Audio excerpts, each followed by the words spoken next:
미중 패권 갈등에 우리 물가 오르고 뭐하고 괴롭잖아요. 물가 오르고 뭐하고 괴로운데 중국은 지금 여러분 제일 뭐가 괴로울까요? 중국은 지금 뭐가 제일 괴롭냐면 여러분 부동산이 너무 괴롭죠. 이건 뭐 제가 얘기할 건 없는 거다라고 생각을 해 왔는데, 응? 왜냐면 보니까 유튜브 채널에서도 부동산 전문가들이 워낙에 말을 많이 해놨더라고요. 그런데 이게 정치 채널, 특히 정치 채널들에선 얘기를 잘 안 해놨는데, 여러분 이 세계 대전이나 아니면 이런 패권 전쟁에서 되게 괴로운 것 중에 하나가 여러분, 인플레이션도 인플레이션인데 자산 시장 붕괴가 정말 괴로운 거거든요. 자산 시장이 붕괴돼서 은행이 무너진다. 은행이 무너지면 이제 마탱이가 가지. 마탱이가 가는 일인데, 쉽게 생각하면요 여러분, 중국 부동산의 문제는 뭐가 문제냐면요, 우리랑 중국이 공유하는 제도가 있어요. 무엇이냐 하면요, 선분양제입니다. 선분양제. 그러니까 집이 완성되기도 전에 집을 팔아요. 네? 그러니까 여기 샘플이요, 내 샘플 보고 대출을 받습니다. 모델하우스 보고 여러분 우리가 집을 사잖아요. 모델하우스 보고 그렇게 집이 완공될 거라고, 그래 여기 이렇게 빌트인도 돼 있고 바닥재도 이렇고 도배도 이렇게 돼 있으면 완공된 집도 이럴 거야 라고 생각하고 그 모델하우스를 보고 여러분 우리가 집을 살지 않습니까? 네. 그걸 여러분, 그게 이제 우리나라와 중국이 공유하죠. 그러니까 먼저 돈 땡겨서 건물 짓는 거죠. 그게 지금 잘못하면 여러분 그게 폰지 사기처럼 된단 말이에요. 여기서 돈 땡기고 또 건설 짓고 땡겨서 짓고, 그게 우리가 이제 갭 투자를 하듯이 건설사들도 땡겨서 지으면서 돈 들어오고 그러면 돈 다음 거 짓고 다음 거 짓고 다음 거 짓고 하면서 연쇄적으로 쭈루루룩 이렇게 하는데 뭐 하나가 빵꾸가 나면 그러면 이제 어떻게 되냐, 그러면 일명 이게 이제 재밌더라고요. 로튼 테일 타워 이렇게 부르더라고요. 썩은 꼬리 타워 건물 이런 거죠. 마지막 놈이 죽어나는 거 아니에요. 응? 마지막 놈이 죽어나는 거 아닙니까? 그런 식으로 벌어지는 거예요. 그래서 썩은 꼬리 건물이 어떤 꼬라지냐, 뼈대는 올라가 있어, 골조는 올라가 있는데 엘리베이터도 없어, 상수도도 없어, 하수도도 없어. 그런 상태에서 공사가 멈춰버리는 거예요. 응? 이야. 그렇게 되니까 사람들이 뭐냐면 여러분, 그런 거를 집단 대출을 받아서, 이거 집단 대출이더라고요. 보니까 집단 대출이야.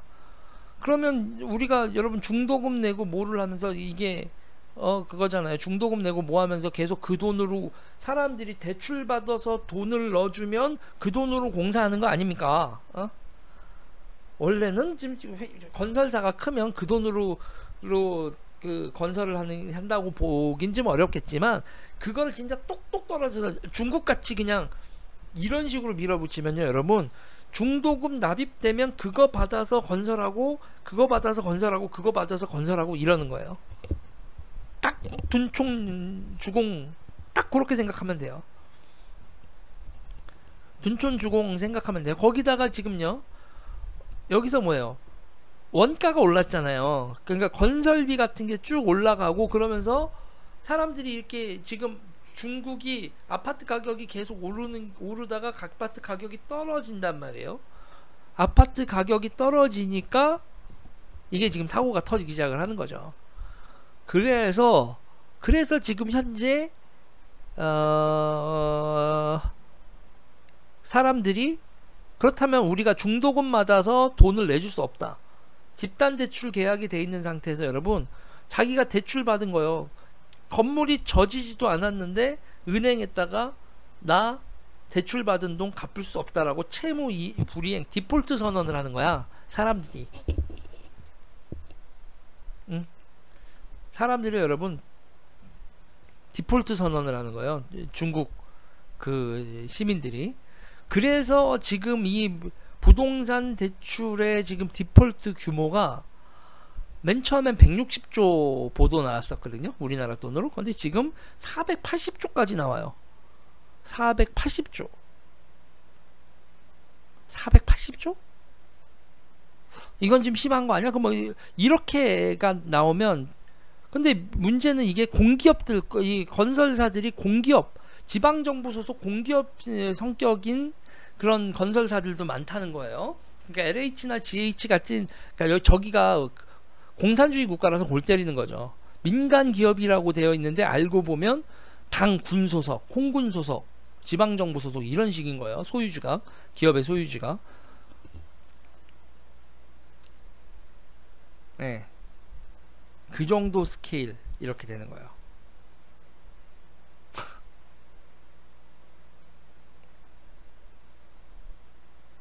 아무리 중국 480조. 그래서 지금 은행들이 연세, 그리고 거기다가 그 이게 여러분 이 수출 경제 국가들 우리나라나 중국이 가지고 있는 그 안타까운 점 중에 하나인데, 자 보세요. 삼성전자가 돈을 벌었어요. 삼성전자가 돈을 벌면 여러분 그게 은행으로 들어오죠. 예를 드는 거예요. 예를 수출 기업이, 그냥 수출 기업이라고 할게요. 삼성전자는 그렇지 않아 어쩌고저쩌고 하면 하겠지 하면 또 복잡하니까 수출 기업이 돈을 벌면 여러분 외화가 수출 기업으로 들어옵니다. 근데 그게 수출 기업에 다니지 않는 보통 사람한테 그 돈이 번지려면 여러분 어떻게 해서 그 연쇄작용, 경제적 연쇄작용이 벌어져요. 그럼 그 수출 기업에 다니던 사람들 내지는 그 회사가 돈을 받아서 국내에 다른 데서 소비를 하든지 투자를 하든지 해야 되잖아요. 아니면 그 은행이 그 수출 기업이 벌어온 돈을 가지고 신용 창출, 은행에 입금을 하면 은행이 그걸 받은 돈으로 신용 창출을 하든, 응? 그래야 돈이 그 여파가 이렇게 경제적 여파가 돼서 수출 기업이 번 돈이 사회적으로 쭉 이렇게 번져 나가잖아요. 그렇잖아요. 그런데 신용 창출이 됐건 투자가 됐건 소비가 됐던 중국이나 우리나라는요 여러분 연결고리가 뭐다? 건설이라는 거예요. 건설이라는 거예요. 건설을 하지 않으면 수출해서 온 돈이 내부의 다른 사람들한테 경제적 파급 연쇄 효과가 벌어지지 않는다예요.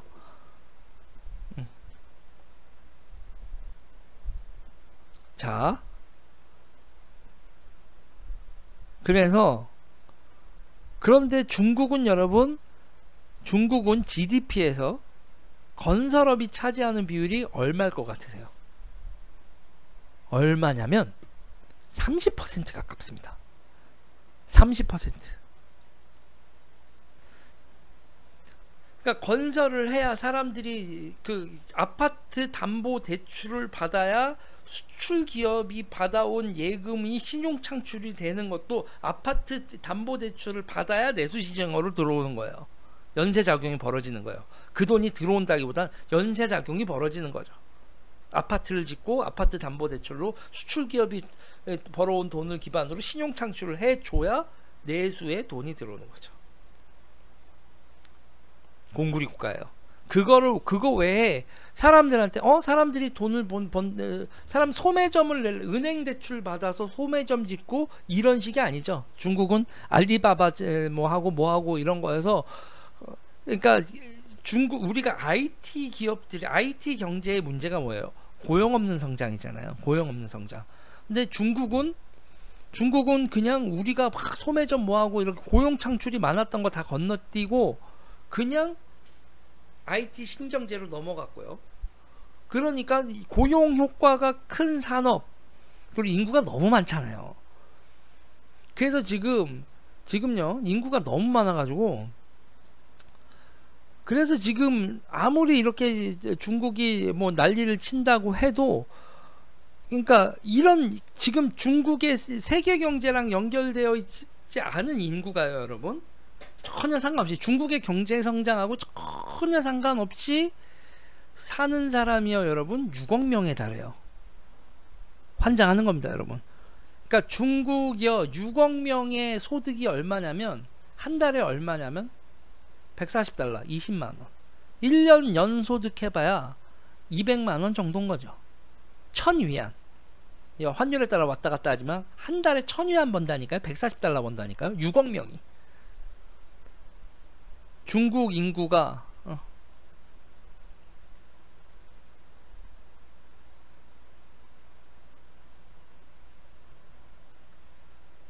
그치. 그 이 6억 명이 이게 이제 이 내부 식민지화 돼가지고 농민공 이렇게 해서 막 그 저까지 저 노동 근데 이제는 그게 뭐 이게 이 꼬라지가 이렇게 되는 거예요. 그러니까 중산층이 생기고 뭐 부동산을 개발하고 뭐 어쩌고 저쩌고 저쩌고 뭐 이렇게 되는 건데 그래봐야 그냥 완전히 토목과 공굴이 없이는 나라가 이제 내수 시장이 돌아가지 않는 나라에서 지금 480조짜리 부동산 버블이 생긴 거예요.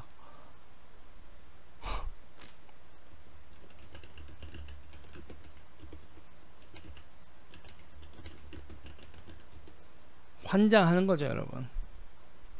그러면 여러분 우리나라는 비율이 어떻게 될 것 같아요? 우리나라는 건설업 비중이 여러분 어떻게 될 것 같습니까?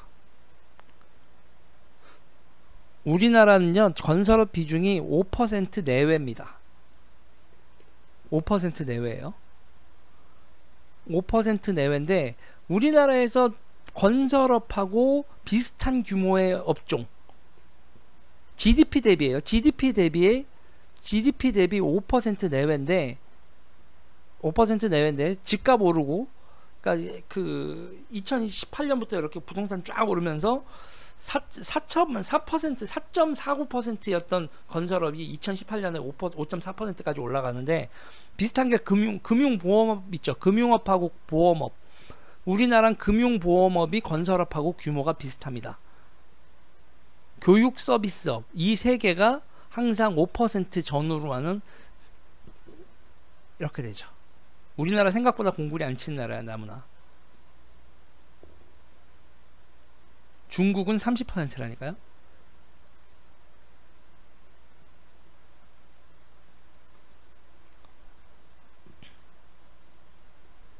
그러면 우리나라에서 여러분 가장 큰 게 뭘까요? 가장 큰 게 산업별로 하면 여러분 제가 불러드릴게요. 제조업이 1등입니다. 대한민국 GDP 대비 산업 그걸 했을 때 그 25.2%예요. 제조업이. 그리고요. 두 번째가 뭐냐면 도소매 및 음식 숙박업. 우리가 보통 상업이라고 하는 거 있죠. 우리가 일반적으로 얘기하는 상업. 이렇게 보면 이렇게 상가 가면 있잖아요. 도매 소매 있고 밥 먹고 그리고 자고 하잖아요. 그 부분이 9.6%입니다.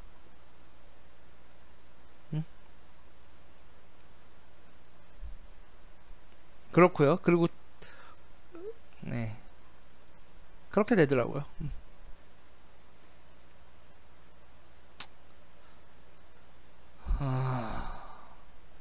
근데 건설업이 5.5%인데 여러분 더 재밌는 건 건설업보다 더 큰 게 있어요. 대한민국에 건설과 관련돼 있는데 임대업이요. 임대업이 7.4%입니다. GDP에.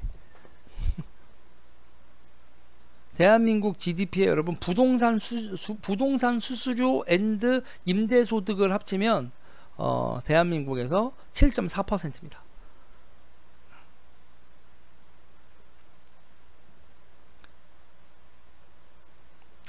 자, 그러니까 제가 지금 무슨 얘기를 하냐면 대한민국은 중국보다요 훨씬 더 산업구조가 고도화되어 있는 나라죠. 그러니까 중국은 지금 일자리라든지 산업이라는 게 사람들이 일하는 형태, 부를 창출하는 방식이 아직 한참 멀었다는 거예요. 한참 멀었다는 거.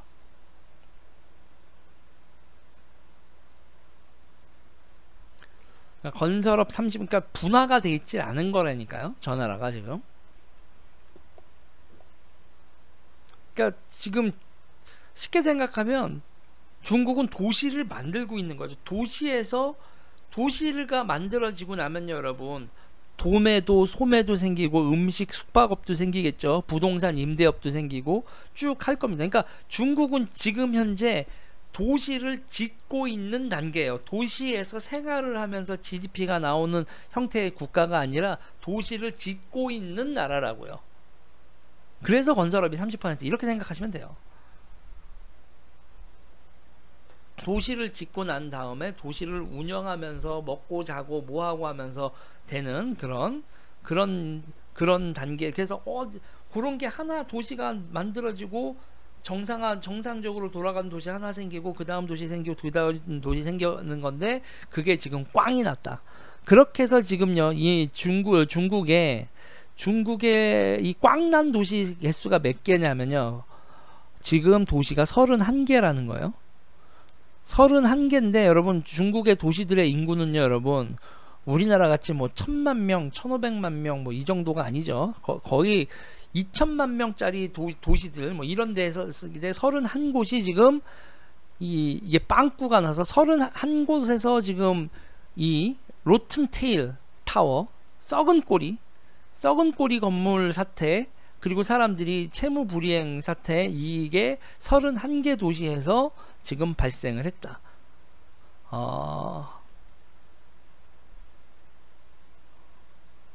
이거는 중국이 이걸 버텨낼 수 있을까? 네.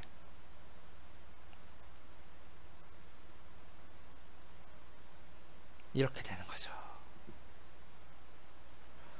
그래서 중국이 중국이 존버에 들어갔다. 존버에 들어갔는데 이렇게 해서 은행들이 망하고 그렇게 이제 디폴트 선언하는 데가 나오기 시작하면